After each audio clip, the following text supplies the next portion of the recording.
स्वागत है आप सभी का आज के इस वीडियो में। आज के इस वीडियो में हम एक नया यूनिट स्टार्ट करने वाले हैं जो कि क्लास 10th मैथ का 4th यूनिट है और ये यूनिट है आपका ज्योमेट्री। ज्योमेट्री से पहले हम लोग कोऑर्डिनेट ज्योमेट्री के बारे में पढ़े थे और कोऑर्डिनेट ज्योमेट्री से पहले हम लोग अलजेब्रा के बारे में पढ़े थे। इन दोनों यूनिट के सभी चैप्टर को हम लोगों ने इस यूनिट में कर लिया था और इस सभी चैप्टर पे जो भी आपके पीछे पूछे गए प्रीवियस ईयर के क्वेश्चन है उसको भी हम लोगों ने सॉल्व किया था। तो आज के इस वीडियो में हम ज्योमेट्री का जो फर्स्ट चैप्टर है सिमिलरिटीज एंड इट्स एप्लीकेशन, जिसमें आपका मैप एंड मॉडल ये दो टॉपिक भी इंक्लूड रहेगा, इसको हम स्टार्ट करते हैं।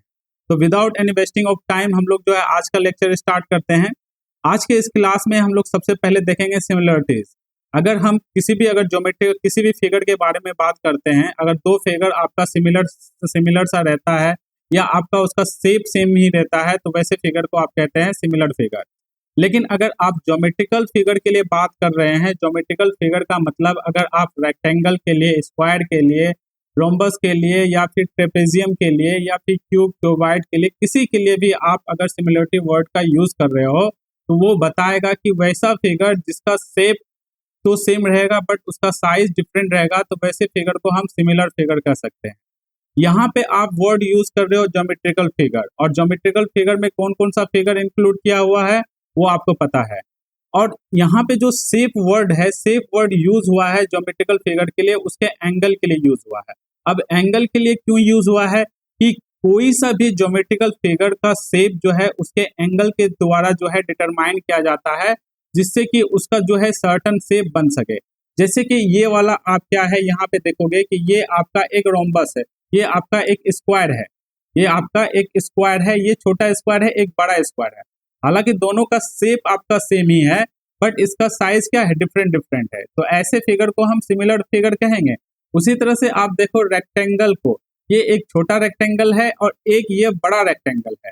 तो यहाँ पे भी जो इसका शेप है वो शेप इसके एंगल के द्वारा ही जो पता किया गया है कि ये इसका जो शेप होगा वो रेक्टेंगल के फॉर्म में होगा, क्योंकि इसके प्रत्येक कॉर्नर, चाहे आप ये कॉर्नर ले लो या ये कॉर्नर ले लो, ये जो चारों कॉर्नर पे जो एंगल बनेगा उसी एंगल से जो है ये रेक्टेंगल जैसा जो है ज्योमेट्रिकल फिगर बना है। अदरवाइज अगर एंगल इसका अगर 90 डिग्री के अलावा अगर कुछ और रहता तो ये आपका रेक्टेंगल के फॉर्म में नहीं होकर के कोई और फॉर्म होता। उसी तरह से आपका अगर कोई सा भी ज्योमेट्रिकल फिगर है, उस ज्योमेट्रिकल फिगर का शेप हमेशा उस ज्योमेट्रिकल फिगर में जो इन्वॉल्व एंगल है वो उसके शेप को डिटरमाइन करता है। ये तो हो गया शेप। अब साइज जो है, साइज ज्योमेट्रिकल फिगर में जो है कैसे अपना रोल प्ले करता है इसको समझो कि कोई सा भी ज्योमेट्रिकल फिगर बड़ा होगा या छोटा होगा, ये कैसे डिटरमाइन होगा। ये बड़ा और छोटा होगा उसके साइज से। जैसे कि आपका कोई सा भी, जैसे ये आपका क्या है, स्क्वायर है, ये स्क्वायर का साइड आपका छोटा है तो ये आपका छोटा स्क्वायर है। ये स्क्वायर का साइज का देखो, ये स्क्वायर का साइड का स्क्वायर क्या है, आपका बड़ा है as a compare to this square.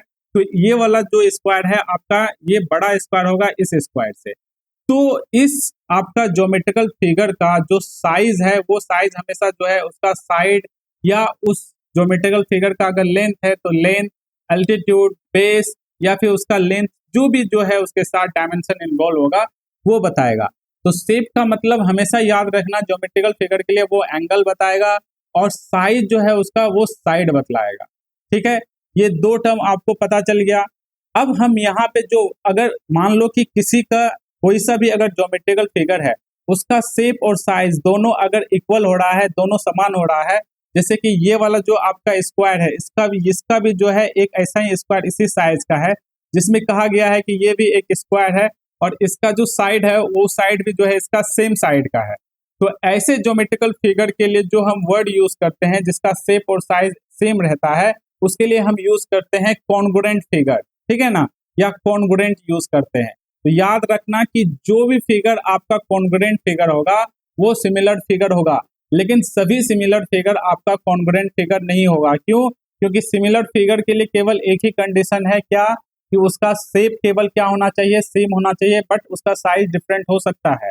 ठीक है, लेकिन कॉन्ग्रुएंट के लिए उसका शेप और साइज दोनों क्या होना चाहिए, इक्वल होना चाहिए। तो ऐसे फिगर को हम कॉन्ग्रुएंट फिगर कहेंगे। अब यहाँ पे जो हम सिमिलरिटी वर्ड का यूज करेंगे वो पार्टिकुलरली हम लोग डील करेंगे ट्रायंगल के लिए। आपका जो स्क्वायर है या रेक्टेंगल है या अदर जो ज्योमेट्रिकल फिगर है उसके लिए यूज नहीं करके ये जो आपका चैप्टर है टोटली डेडिकेटेड है सिमिलरिटीज ऑफ ट्रायंगल, ठीक है ना। तो यहाँ पे हम जो सिमिलरिटी के बारे में बात करेंगे वो विशेष रूप से या स्पेशल फॉर्म में हम बात करेंगे ट्रायंगल के लिए। अब आपका दो ट्रायंगल सिमिलर कब होगा? अगर हम ट्रायंगल के लिए सिमिलरिटी बात कर रहे हैं तो हमें ये बताना पड़ेगा कि कोई भी ट्रायंगल आपका सिमिलर कब होता है। तो इसको समझने से पहले आप इस अगर कहते हो कि अगर ज्योमेट्रिकल फिगर जिस फॉर्म में सिमिलर होता है उसी तरह आपका ट्रायंगल भी जो है सिमिलर होगा, तो ये आपका इनकम्प्लीट सेंटेंस होगा। कैसे? क्योंकि जो है अगर आप ट्रायंगल देखो तो ट्रायंगल का कुछ जो है आपका ये इस तरह से जो है बनावट होता है। तो अगर ट्रायंगल को देखो तो ट्रायंगल में आपको पता है 3 एंगल होते हैं और तीनों एंगल का सम क्या होता है? 180 डिग्री होता है और 3 साइड इन्वॉल्व होते हैं।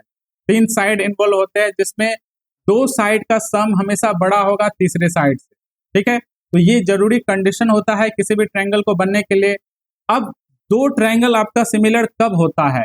एक तो जब उसका दो ट्रायंगल के बीच का जो करस्पॉन्डिंग एंगल है आपस में इक्वल हो या उसका जो करस्पॉन्डिंग साइड हो आपस में प्रोपोर्शनल हो या फिर करस्पॉन्डिंग साइड का रेशियो जो है एक सर्टेन कांस्टेंट हो, तो वैसे आपके ट्रायंगल को हम लोग कहेंगे सिमिलर ट्रायंगल। समझ में आ गया? अब देखो यहाँ जो दो वर्ड यूज हुआ है आपका, एक तो हुआ है आपका करस्पॉन्डिंग साइड और दूसरा वर्ड यूज हुआ है आपका करस्पॉन्डिंग एंगल। अब इसको समझो, अगर करस्पॉन्डिंग साइड किसे कहेंगे? वैसे अगर दो ट्रायंगल, जैसे आपका ये फर्स्ट ट्रायंगल है और ये आपका सेकंड ट्रायंगल है, इस वाले ट्रायंगल को आप नाम दो ए बी और सी और इस वाले ट्रायंगल को नाम दो आप पी क्यू और आर, ठीक है। ये आपका दो ट्रायंगल है। अगर ये दो ट्रायंगल का अगर एक एंगल, ये एंगल ए और आपका ये वाला एंगल पी आपस में बराबर हो रहा है तो ऐसे एंगल को हम कहेंगे करस्पॉन्डिंग एंगल, ठीक है। करस्पॉन्डिंग एंगल, अगर दो ट्रायंगल का अगर एक एंगल आपस में इक्वल हो रहा है तो वैसे एंगल को हम कहेंगे करस्पॉन्डिंग एंगल। लेकिन करस्पॉन्डिंग साइड किसे कहेंगे? करस्पॉन्डिंग साइड जो एंगल आपस में आपका इक्वल हो रहा है दोनों ट्रायंगल में, उसके जस्ट अपोजिट वाले साइड के, उसके जस्ट अपोजिट वाले साइड जो होगा उन दोनों जो है आपस में प्रोपोर्शन होगा या उन दोनों का जो रेशियो है कांस्टेंट होगा। कैसे? कि यहाँ पे जो है BC जो होगा वो कुछ K टाइम्स क्या होगा? आपस में प्रोपोर्शन होगा तो K टाइम्स होगा QR, क्योंकि एंगल P के जो जस्ट अपोजिट साइड है आपका QR है और उसी तरह एंगल A के जो अपोजिट साइड है वो आपका BC है। तो यहाँ पे जो है BC जो है डायरेक्टली प्रोपोर्शनल होगा QR के लिए। अगर BC को लिखना चाहो तो BC directly proportional to QR। इसे जो है आप ऐसे भी लिख सकते हो, कैसे कि आप BC बाय क्या कर सकते हो QR, और ये दोनों क्या हो गया? इन दोनों का रेशियो हो गया जो कि एक सर्टेन कांस्टेंट है, ये K है जिसको आप प्रोपोर्शनलिटी कांस्टेंट कर सकते हो, जिसका एक सर्टेन वैल्यू होता है। तो ये आपका होता है करस्पॉन्डिंग साइड, ठीक है। तो यहाँ से आपने करस्पॉन्डिंग साइड और करस्पॉन्डिंग एंगल के बारे में जाना। अब हम लोग जानते हैं जो मेन आपका इंपॉर्टेंट जो आपका टर्म है उसके बारे में जानते हैं, जिससे कि आपका दो ट्रायंगल को आप सिमिलर कब कब कह सकते हो और किस कंडीशन में कह सकते हो उसको हम लोग जानते हैं। सब इसके लिए जो है 3 इंपॉर्टेंट कंडीशन होता है जिसके लिए 3 पोस्टुलेट दिए गए हैं।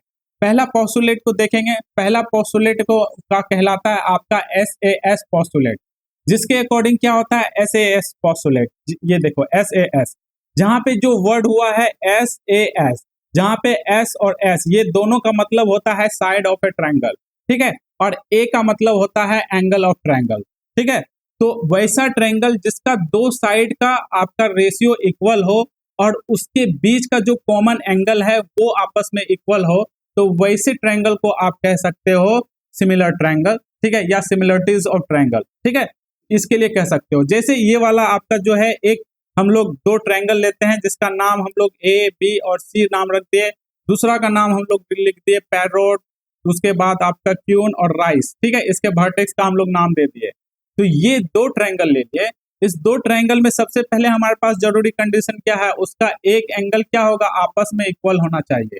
उसका एक एंगल तो आपस में इक्वल हो गया, आपका एंगल A और एंगल P क्या हो गया? इक्वल हो गया।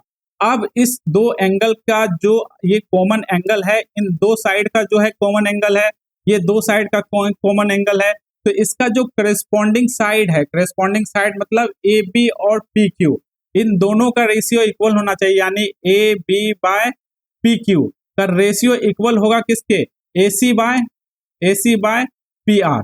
ठीक है, A C by P R के इक्वल होगा। जब आपका ये दो कंडीशन, फर्स्ट कंडीशन तो आपका ये रहा और सेकेंड कंडीशन आपका ये रहा, जब ये दो कंडीशन आपका सेटिस्फाई कर जाएगा तो वो आपका ट्रायंगल जो है वो सिमिलर ट्रायंगल कहलाएगा। ये बात समझ में आया। और इसको आप कहाँ यूज करेंगे, उसको आप यहाँ पे यूज करेंगे जब आपका ये एंगल, एक एंगल जो है कॉमन एंगल उसका सेम रहेगा और वो दो कॉमन एंगल से का जो साइड रहेगा, करेस्पॉन्डिंग साइड का रेशियो आपस में इक्वल होगा, तो वहां पे जो है आप इसको यूज कर पाओगे। ठीक है, वैसे क्वेश्चन जिसमें आपका दो साइड दिया रहेगा और एक एंगल दिया रहेगा और उनके बीच का कुछ रिलेशन दिया गया होगा, वहां पे जो है आप इस पोस्टुलेट को यूज कर सकते हो। अब हम लोग बात करते हैं इसके दूसरे पोस्टुलेट के जो सिमिलरिटीज और ट्रायंगल के हैं उसके बारे में हम लोग बात करते हैं। यह दूसरा वाला पोस्टुलेट जो है आप वहां पे यूज कर पाओगे जहां पे आपका किसी भी ट्रायंगल का तीनों साइड के बारे में दिया गया हो, एक वैल्यू या कुछ रिलेशन दिया गया हो, वहां पे जो है इस पोस्टुलेट का यूज कर पाओगे। अदरवाइज अगर साइड के बारे में कुछ बात नहीं किया गया है तो वहां पे इस वाले पोस्टुलेट को यूज नहीं कर पाओगे। अब हम लोग जानते हैं कि ये पोस्टुलेट क्या है और ये किस कंडीशन में जो है दो ट्रायंगल को सिमिलर कहता है। अगर आपका ये फिर से हम लोग जो है ये दो ट्रायंगल लेते हैं, फर्स्ट ट्रायंगल और सेकंड ट्रायंगल, इसका हम लोग नाम दे देते हैं, ए का नाम अजय हो गया, बी से बबीता हो गया और सी से छोटू हो गया। फिर इसका नाम देते हैं, पी से पैरोट हो गया, क्यू से क्यून हो गया, आर से आपका जो हो गया रैट हो गया या रोज हो गया, जो भी नाम दे सकते हो आप, ये हम लोग नाम देते हैं। अगर ये दो ट्रायंगल का जो करेस्पॉन्डिंग साइड, ये वाला साइड और ये वाला साइड का रेशियो और ये वाला साइड और ये वाला साइड का रेशियो और ये वाला साइड और ये वाला साइड का रेशियो, आपका जो इनका रेशियो आपस में इक्वल होगा, तो वैसे ट्रायंगल को आप कह सकते हो सिमिलर ट्रायंगल। ठीक है, जिसको आप अगर मैथमेटिकल फॉर्म में लिखना चाहोगे तो कैसे लिखोगे, ए बी जो है, ए बी का रेशियो जो है करेस्पॉन्डिंग साइड किसका है, पी क्यू के साथ है। फिर उसी तरह से बी सी किसके साथ है, क्यू आर के साथ, तो बी सी बाय हो गया क्यू आर। फिर उसी तरह से जो है आपका ए सी किसके साथ हो रहा है, ए सी का जो करेस्पॉन्डिंग साइड है वो है पी आर है। ठीक है, तो जब आपका ये कंडीशन सेटिस्फाई करेगा तो ही जो है वो दो ट्रायंगल जो है आपका आपस में सिमिलर ट्रायंगल होगा। अब हम लोग बात करते हैं जो थर्ड पोस्टुलेट है, जो कि सबसे ज्यादा वाइडली यूज होता है और आपका क्लास 10th का जितना भी क्वेश्चन आपका इसी पोस्टुलेट के थ्रू जो है सॉल्व होता है या ये प्रूव करता है कि वो जो गिवन ट्रायंगल है वो आपस में सिमिलर है या नहीं। ठीक है, ये आपका जो थर्ड पोस्टुलेट है ये कहलाता है आपका डबल एंगल पोस्टुलेट या आपका ट्रिपल एंगल पोस्टुलेट। अब इसको समझो कि ये आपका यूज कैसे होता है। अगर आपका दो आपका ट्रायंगल दिया गया है, ठीक है, सेम उसी तरह से नाम दे दो अजय, बबीता और छोटू, और फिर इसका नाम दे दो तो पी से पैरोट, क्यून और रोज। ठीक है, नाम दे दो इसका दो ट्रायंगल। इसका जो दो ट्रायंगल है, दो ट्रायंगल में अगर इस दो ट्रायंगल में कोई अगर दो करस्पॉन्डिंग एंगल आपस में इक्वल हो रहा है तो वैसे ट्रायंगल को हम सिमिलर ट्रायंगल कह सकते हैं। जैसे ये वाला एंगल ए जो है आपका जो है इक्वल हो रहा है एंगल पी से, ठीक है, और उसका जो दूसरा एंगल बी जो है वो आपका इक्वल हो रहा है एंगल क्यू से। तो यहाँ पे आपका जो करस्पॉन्डिंग एंगल है angle A equal to angle P और दूसरा जो करस्पॉन्डिंग एंगल है कौन सा है, angle B equal to angle Q. जब आपका ये दो करस्पॉन्डिंग एंगल आपस में इक्वल होगा तो वैसे हम ट्रायंगल को सिमिलर ट्रायंगल कह सकते हैं। अगर आपको ये कहा जाता है नहीं तीनों ट्रायंगल का तीनों एंगल जो है ट्रायंगल का वो आपस में इक्वल होगा, जैसे आपका ट्रायंगल सी जो है ट्रायंगल आर के जो है इक्वल होगा, अगर ये भी कंडीशन दिया जाता है कि ट्रायंगल सी है ट्रायंगल आर होगा, तो अकॉर्डिंग टू दिस पोस्टुलेट जो है आपका वो दो ट्रायंगल आपस में सिमिलर ट्रायंगल होगा। ठीक है, यहाँ पे आप समझे कि आप किस कंडीशन का यूज करके दो ट्रायंगल को प्रूव कर सकते हो या शो कर सकते हो कि वो आपस में सिमिलर होगा कि नहीं होगा। ठीक है, अब हम लोग जो है सबसे बड़ा चीज को हम लोग पढ़ने वाले हैं, मेन चीज जो आपको सॉल्व करने के लिए सॉल्व करोगे जब आप क्वेश्चन को, तो वहां पे ये चीज आपके एज ए कंफ्यूजन अराइज हो सकता है। इस चीज को मैं यहीं पे सॉल्व करके आपको बताता हूँ। जैसे आप अगर दो ट्रायंगल लेते हो, ठीक है, दो ट्रायंगल लेते हो, जैसे ये ट्रायंगल फिर से इसका नाम दे दो अजय, बबीता और छोटू, और फिर से इसका नाम दे दो पैरोट, क्यून और और राजू, ठीक है, नाम दे दो। वैसे ट्रायंगल में अगर यहाँ पे अगर कहा जाता था कि अकॉर्डिंग टू डबल ए या ट्रिपल ए पोस्टुलेट के थ्रू, या थर्ड वाला जो पोस्टुलेट हम लोग देखे हैं इसके अकॉर्डिंग, कि अगर आपका एंगल ए इक्वल हो रहा है एंगल आर से, ठीक है, और एंगल बी जो है वो इक्वल हो रहा है एंगल पी से, ठीक है, और एंगल सी जो है वो इक्वल हो रहा है आपका एंगल क्यू से, यानी जो करेस्पॉन्डिंग एंगल है वो जो है उसका ऑर्डर आपका अलग अलग है, वो ऑर्डर जो है ए बी सी में नहीं होकर के या पी क्यू आर में नहीं होकर के जो है अदर ऑर्डर में है, अदर ऑर्डर के वर्टेक्स में है। तो वैसे हम ट्रायंगल के लिए आपको यहाँ कंफ्यूजन हो सकता है। अगर इसमें से कोई आदमी इस तरह के कंडीशन में अगर ये कहे कि आपका जो ट्रायंगल ए बी सी ये सिमिलर ट्रायंगल होगा किस ट्रायंगल से, ट्रायंगल पी क्यू आर से, तो ये उसका स्टेटमेंट टोटली गलत होगा। क्यों? क्योंकि यहाँ पे जो वर्टेक्स ए बी और सी है, वर्टेक्स पे ही तो आपका एंगल बना है ना ट्रायंगल का। तो अगर वर्टेक्स ए क्या वर्टेक्स पी पे जो एंगल बना है इसके इक्वल है, देखो इसके इक्वल है तो नहीं, ए जो है आपका आर के इक्वल है, तो इसका ऑर्डर भी चेंज हो जाएगा, यानी पी के जगह क्या होगा, आर होगा। तो इसको अगर हम करेक्ट फॉर्म में लिखना चाहें तो कैसे लिखेंगे कि ट्रायंगल ए बी सी अगर सिमिलर ट्रायंगल होगा किसका, ट्रायंगल किसके, आर के इक्वल है, यानी ए जो है किसके इक्वल होगा, आर के इक्वल, यानी ट्रायंगल आर। उसके बाद जो है बी का जो करेस्पॉन्डिंग एंगल है जो कि इक्वल हो रहा है किसके साथ, पी के साथ, तो आर के साथ हम लोग पी लेटर का यूज कर सकते हैं, ठीक है। उसके बाद जो आपका सी है वो क्यू के साथ हो रहा है।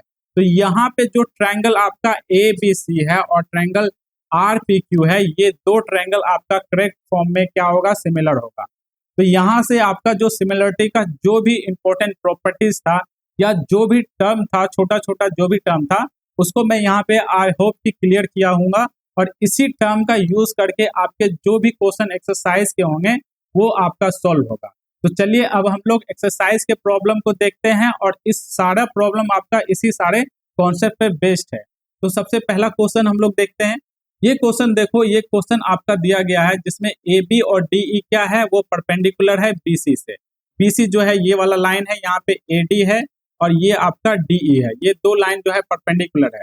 दोनों का लेंथ दिया गया है, ये 9 सेंटीमीटर है और दूसरा जो है 3 सेंटीमीटर है।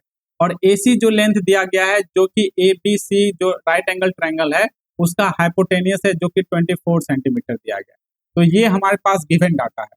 तो देखो सबसे पहले आप डायग्राम देखोगे तो यहाँ पे आपका जो है दो ट्रायंगल बनेगा, एक ट्रायंगल आपका ए बी सी है और दूसरा ट्रायंगल आपका है डी ई सी, ठीक है। तो ये दो ट्रायंगल का यूज करके जो है हम अपने क्वेश्चन को सॉल्व करेंगे, और क्वेश्चन जो है आपका इसी वाले जो है कॉन्सेप्ट से सॉल्व भी होगा। तो क्वेश्चन देखो, सबसे पहले तो हमें जो है यहाँ पे दिखाना पड़ेगा कि ट्रायंगल ए बी सी और ट्रायंगल जो है आपका डी ई सी ये सिमिलर ट्रायंगल है या नहीं है। सबसे पहले इसको प्रूव करो। तो हम लोगों ने 3 कंडीशन पढ़ा था, तो 3 कंडीशन में जो कंडीशन आपका सबसे ज्यादा यूज होने वाला है वो आपका double a condition, double A postulate है या ट्रिपल ए पोस्टुलेट है। तो इन दो ट्रायंगल में जो है हम लोग देखते हैं कि कौन कौन सा एंगल आपस में इक्वल हो रहा है, या जो है आपका डबल ए वाला जो पोस्टुलेट है आपका थर्ड वाला, उसको जो है सेटिस्फाई कर रहा है क्या नहीं कर रहा है, उसको हम लोग देखें। तो इस वाले ट्रायंगल में देखो, ट्रायंगल ए बी सी में तो एक आपका क्या है, ट्रायंगल जो है एंगल जो है बी है, एंगल बी आपका क्या है 90 डिग्री है। उसी तरह से ट्रायंगल डी ई सी में आपका जो एंगल ई है वो भी आपका क्या है, एंगल ई भी जो है 90 डिग्री है। तो यहाँ से आपको क्या पता चला, यहाँ से आपको पता चला कि आपका जो एंगल बी है वो एंगल किसके इक्वल है, एंगल ई के इक्वल है। तो ये दो एंगल आपका इक्वल हो गया। तो फर्स्ट करेस्पॉन्डिंग एंगल आपका इक्वल हो गया। अब हम लोग बात करें दूसरा एंगल पे। फिर से देखो ट्रायंगल ए बी सी में, ट्रायंगल ए बी सी में देखोगे कि एंगल सी जो है वो कॉमन एंगल है किसके बीच में है, ट्रायंगल डी ई सी के बीच में। तो आपका जो ट्रायंगल सी, एंगल सी और एंगल सी क्या हो गया, ये कॉमन एंगल हो गया। तो यहाँ पे आपका दो करेस्पॉन्डिंग एंगल क्या हो गया, आपका इक्वल हो गया, जिस कारण से जो है आपका ट्रायंगल ए बी सी और आपका डी ई सी, अगर triangle A B C similar triangle है किसके, सिमिलर ट्रायंगल है आपका ट्रायंगल डी ई सी, इसी ऑर्डर में जो होगा, ठीक है, ये दोनों ट्रायंगल सिमिलर होगा। जब ये दोनों ट्रायंगल आपस में सिमिलर होगा तो उसका करेस्पॉन्डिंग साइड का भी रेशियो क्या होगा, इक्वल होगा। तो करेस्पॉन्डिंग साइड हम कैसे लेंगे, तो इसका जो भी आपका जो एंगल के सामने का जो करेस्पॉन्डिंग साइड है उसको हम लोग पिक करेंगे, ठीक है। तो सबसे पहले क्या करते हैं, ट्रायंगल एबीसी का हम लोग लेंथ को पिक करते हैं जो कि उसका अल्टीट्यूड है या जो उसका परपेंडिकुलर हाइट है जो कि AB है। तो AB जो है ट्रायंगल एबीसी का वो अल्टीट्यूड है या आपका परपेंडिकुलर हाइट है। उसी तरह से जो आपका ट्रायंगल DEC के लिए जो परपेंडिकुलर हाइट है वो आपका DE है, ठीक है। इसका जो करेस्पॉन्डिंग आपका करेस्पॉन्डिंग साइड का रेशियो होगा वो किसके इक्वल होगा, वो आपका इक्वल होगा। अब हम लोग बात करेंगे हाइपोटेनियस पे। हाइपोटेनियस पे क्यों बात करेंगे, क्योंकि हाइपोटेनियस का जो है वैल्यू आपका दिया गया है। अगर आप हाइपोटेनियस के लिए बात नहीं करते हो तो आपका जो तीनों साइड है ट्रायंगल का, तीनों का जो आपका रेशियो रहेगा वो कांस्टेंट होगा। जैसे कि आपने ये परपेंडिकुलर हाइट का जो है रेशियो लिया दो ट्रायंगल के लिए, उसी तरह आप बेस लो तो ट्रायंगल ABC के लिए बेस क्या हो जाएगा, BC/EC। और उसी तरह से जो है आपका हाइपोटेनियस क्या क्या होगा, AC/DC, यही होगा ना, DC। तो यहाँ पे देखो AB का जो है आपका वैल्यू दिया गया है, AB का वैल्यू क्या दिया गया है, जी हाँ 9 सेंटीमीटर दिया गया है। D का वैल्यू दिया गया है क्या, हाँ D का वैल्यू आपका 3 दिया गया है। उसी तरह से जो आप देखो AC का वैल्यू आपका 24 सेंटीमीटर दिया गया है। तो देखो BC और EC के बारे में कोई जिक्र नहीं है तो हम लोग जो है इस वाले रेशियो को स्किप कर देंगे, ठीक है। तो जो दो रेशियो को हम लोग यूज करके सॉल्व करने वाले हैं वो ये और ये है, वो ये और ये है, ठीक है, यही दोनों है। तो चलिए हम इस दो रेशियो को यूज करते हैं और इसका जो गिवन वैल्यू है उसको हम लोग पुट करके जो है अपना कैलकुलेशन को सॉल्व करते हैं। तो सबसे पहले AB का वैल्यू आपका क्या दिया गया है, 9 दिया गया है, 9 दिया गया है। और उसके बाद जो है D का वैल्यू आपका 3 दिया गया है। उसी तरह से जो है AC का वैल्यू आपका 24 है और DC का वैल्यू जो है आपका वो नहीं दिया गया है, जिसको आपको निकालना है। तो देखो 3 9 को 3 टाइम में डिवाइड करेगा और 3 जो है 24 को 8 टाइम में डिवाइड करेगा। तो यहाँ से आपका DC का जो वैल्यू आया वो आया 8 सेंटीमीटर, 8 सेंटीमीटर आ गया। लेकिन आपको DC कैलकुलेट नहीं करना है, आपको जो क्वेश्चन में पूछा गया है वो पूछा गया है AD का वैल्यू निकालो, यानी इसका वैल्यू निकालो। तो इसका क्या वैल्यू होगा, तो आप लिखोगे AD plus DC equal to AC लिख सकते हो। AC इक्वल टू क्या लिखोगे, AD प्लस आपका DC लिखोगे। तो यहाँ से आप AD को क्या लिखोगे, AD को आप लिखोगे आप AD equal to AC minus DC, यही तो आप लिखोगे ना।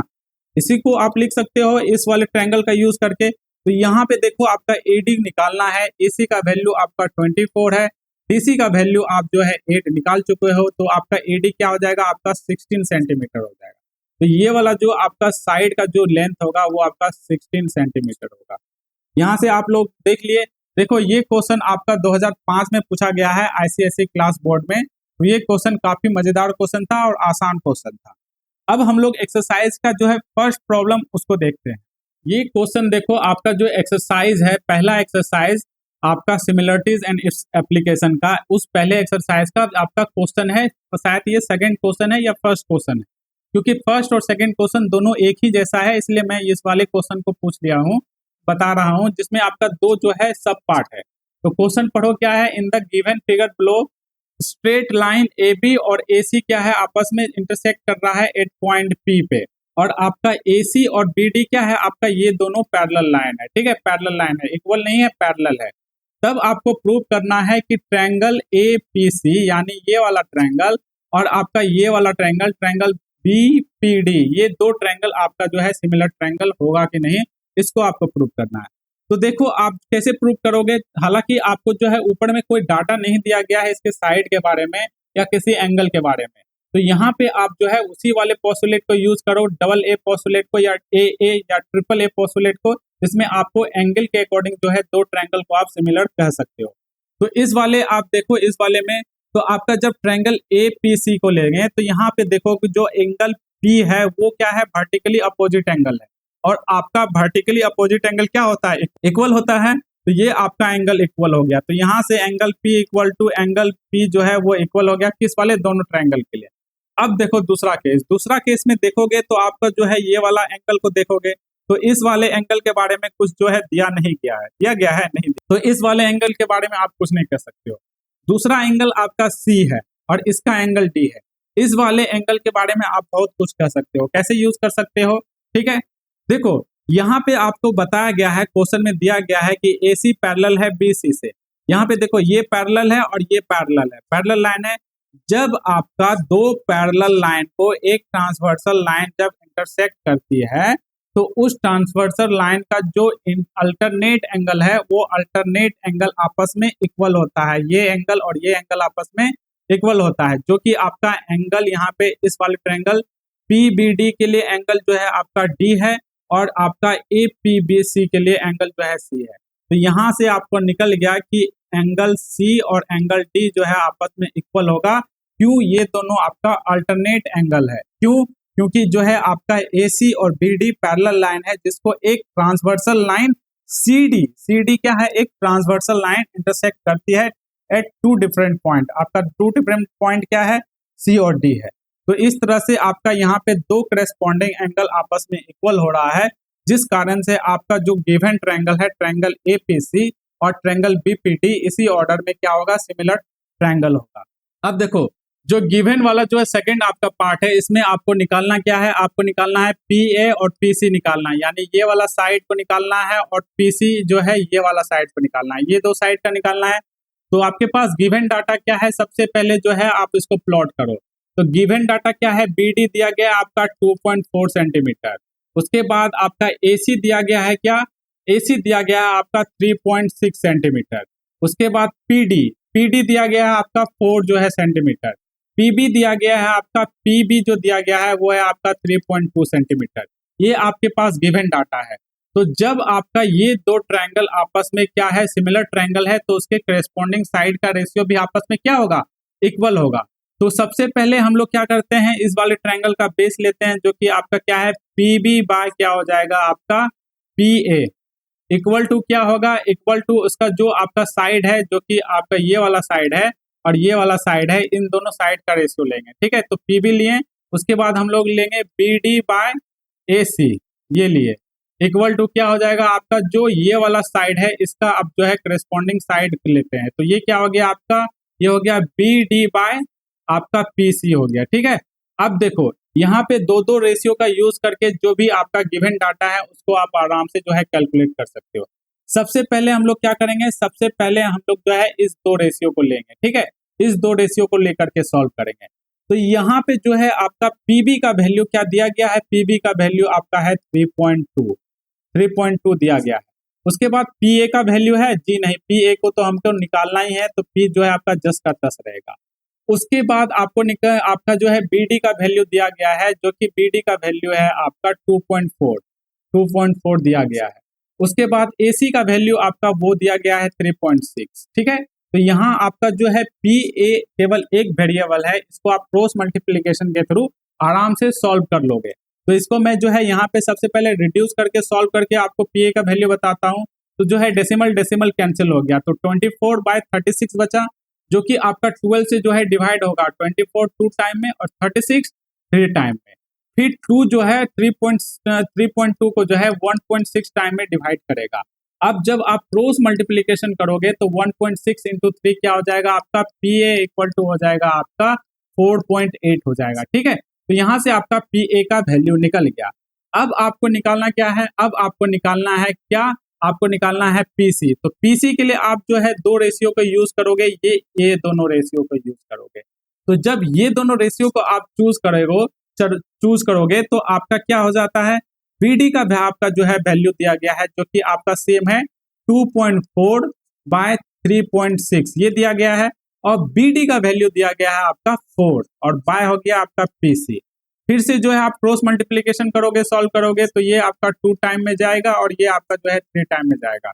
2 4 को जो है 2 टाइम में करेगा। फिर जब क्रॉस मल्टीप्लिकेशन करोगे तो PC का वैल्यू आपका आ जाएगा 6। तो यहाँ से जो आपका PC का वैल्यू आ गया। तो ये देखो आपके एक्सरसाइज का पहला क्वेश्चन था, जिसको आप जो है properties of triangle, similar triangle का यूज करके, जो कंडीशन है आपका सिमिलर ट्रायंगल होने का, उसका यूज करके इस क्वेश्चन को सॉल्व करोगे। और जितने सारे आपके क्वेश्चन है, कुछ क्वेश्चन जैसे एक क्वेश्चन को हम लोगों ने यहाँ किया, उसके बाद उसके एग्जाम्पल को भी हम लोगों ने यहाँ किया। बाकी हम लोग नेक्स्ट क्लास में इस जो आपका एक्सरसाइज है, उस एक्सरसाइज पे जितने तरह के अलग अलग क्वेश्चन है, सभी क्वेश्चन को हम लोग करेंगे अपने नेक्स्ट वाले वीडियो में। आज के लिए हम लोग इतने ही रखते हैं और फिर नेक्स्ट वीडियो में हम आगे वाले प्रॉब्लम को सॉल्व करते हैं। Thank you.